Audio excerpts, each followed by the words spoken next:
Today, again, participation. If any of you have questions, just raise your hand on the webinar and we'll answer those. So wanted to talk about having a sense of urgency as a business owner and with your staff today. And so I wanted to, first of all, just preface it a little bit as talking a little bit what is urgency to each person. Each one of us, we're born to change. Everything we do, if we have the same routine over and over and over and over, it actually gets boring. But anytime we try to change it, we resist. Every chance we, in most companies, organizational initiatives either implode or succeed only partially because we have resistance at all. Anyone gives any little bit of resistance at all and they say forget about it. It's too hard. Urgency equals of pressing importance. It's things that's got to get done right now. A true sense of urgency is when people think that action on critical issues is needed now. It is needed right this minute. That's what having a sense of urgency is. A lot of times, here's an example. You only have 4 weeks left of money. This is usually when we see the best business owner, or winter is coming and you haven't planted any seeds, knowing that you're probably not going to have any business this winter. That's when people start acting again. That's when that urgency starts coming out. It's that pit in their stomach that actually drives them to that. That's when they start having that sense of urgency. Usually by then, it's almost too late. So we're going to talk about having it at all times, but before we actually have that sense of urgency, we need to talk about the opposite of it, being complacency. When you talk to most owners, they don't think they're complacent. They're always busy doing something. They're content with how things are going right now.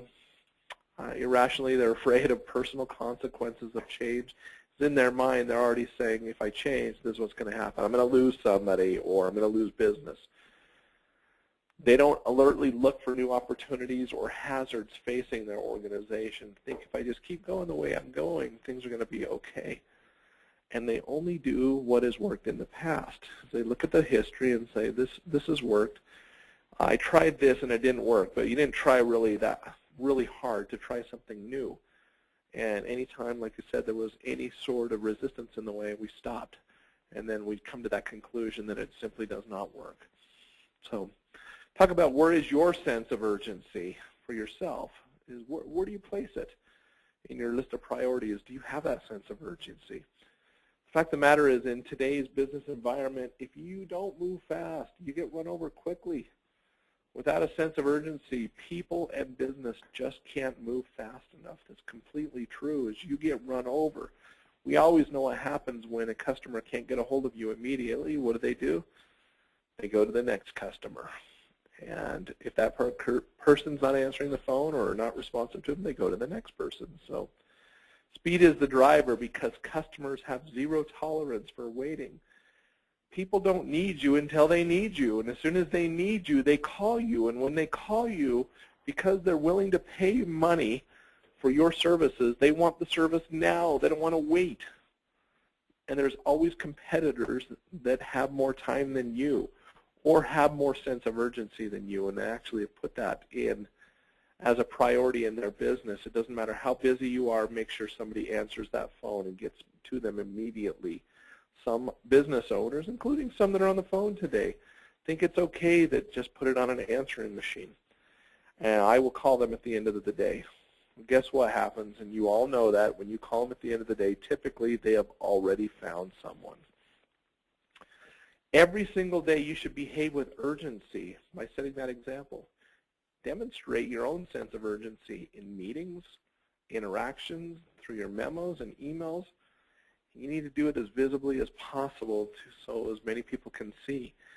If you're the first person at every single meeting and the last person to leave, what that means to people is I have time available and I'm not as busy as I need to be, or it's okay to waste time. If you show up right when the meeting shows up a couple minutes early and then you leave, hey, meeting's over, set the agenda, let's get going, and then you leave, guess what? So will your staff. You're the role model for everyone in front of you. If your tone or actions lack that urgency, it percolates quickly to everyone, and you reap what you sow. because you are that role model for everyone, you're the one that's actually setting that example, you can't let those things go by. I mean, if you just tell your customer, they say, well, this is exactly what I want, come back in a week, and give me a rebid it or whatever is, the timing isn't right. Well, they called you for a reason. If they're actually in front of you, they want it, you say, create that sense of urgency. I've given this example before, but one of my clients that I had for a lot of years owned a moving company. It wasn't until we created that sense of urgency with every single client that their business just took off. People were calling, and all they were kicking the tires, but they were calling. And so what we did was to put them on the schedule and just say, hey, get on our schedule. You have 24 hours before you cancel. And if you do that at that time, we don't charge you for anything. So we got the people on the schedule, just letting them know how busy we were. And we found that only about 10% of the people ever canceled once they actually got on the schedule. It actually helped us with our conversion rate. It took our conversion rate from 10% to over 50% inside that business. And by setting that sense of urgency. So you got to behave that way with every single person. Urgency is a set of thoughts, feelings, as well as a compulsive determination to move and win now. Why do it later when you can get things done now? Aim for the heart, not just the mind. Look for the element of every story that will compel your employees or your clients into action. What happens when people wait? What can they get right now? If they don't take action right now, it may be 2-3 weeks before you can get to them. Have them take action now. Same for your employees. Make your customers feel empowered, not stressed, to buy into the need for that same urgency. Every action that you should be aimed completely and relentlessly at winning. Make sure your actions are exceptionally alert and focused on success. Have an answer for every question, whether it's with your client or it's with your staff member. Show some progress each and every day and constantly purge those low value added activities, those things that take away from you having that sense of urgency. Get rid of them. Simply just get rid of them. Be quick to reward the winning actions of everyone on the team. When somebody does something and it happens now, make sure that everyone's aware of them. Bring the outside in. If you're not able to do it on your own, look out for videos, people, some sort of compelling data, websites, or important messages from outside the company that actually help with that urgency. Strive to connect internal activity with external happenings and challenges within your business. Highlight what your competitors are doing or what they're doing in order to win. Continually challenge your own team, your clients, to get better. You want to be better than them. If they're doing something exceptional, you got to find it. You got to do something better than them. Find opportunity in crisis. All of us have crisis within our business. So we as the business owners always have to be alert to see if crisis can be a friend, not just an enemy, in order to destroy our complacency. Think of crisis as potential opportunities and not only dreadful problems that automatically must be delegated to the damage control specialists. There's always an opportunity for you guys. There's always a crisis in the business. How can we make that and drive people to move a little bit better and be better? Don't assume that crisis inevitably will create the sense of urgency needed to perform better. Some people perform really well when they have those crises. Some don't, though, and you can't just depend on a crisis to actually move people. It's like, all right, we're in trouble.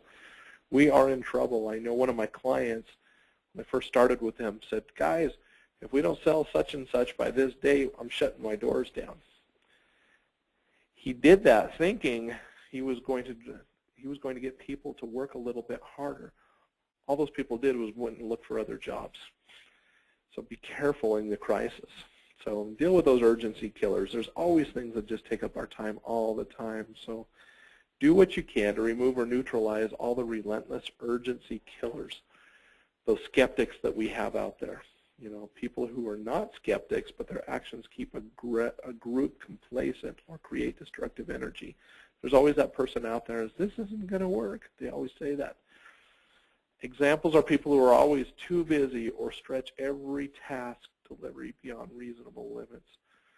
Here's some ways to show urgency, and I actually wrote these down based on books that I've read. Not only that, but I had a really good mentor. He owned a company called Master Corp, and he was this gentleman out of Tennessee, and a very quiet man, but his actions spoke louder than any words that he could actually do.